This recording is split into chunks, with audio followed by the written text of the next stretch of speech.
I am the Tofu Golem. Please enjoy the video.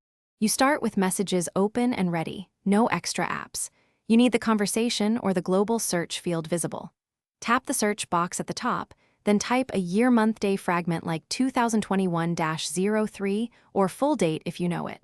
This primes iMessage's index search to narrow results by date patterns. Once done, glance at the inline results. iOS shows messages, attachments, and dates. Make sure your device is unlocked and has had time to index recent. Now refine with precise date syntax. Type yimmdd to force the search toward that day, or just yimm to capture the whole month. You can also prepend a contact name or keyword, then add the date fragment to reduce false positives.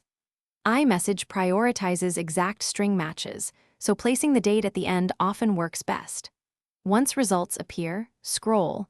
Selecting a result opens the conversation at that message. Make sure you try both full and partial date formats if the first attempt fails.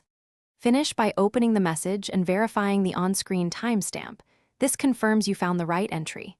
If you don't see results, make sure messages in iCloud syncing is enabled and that your device has recently finished indexing. Toggling sync off and on can force reindexing.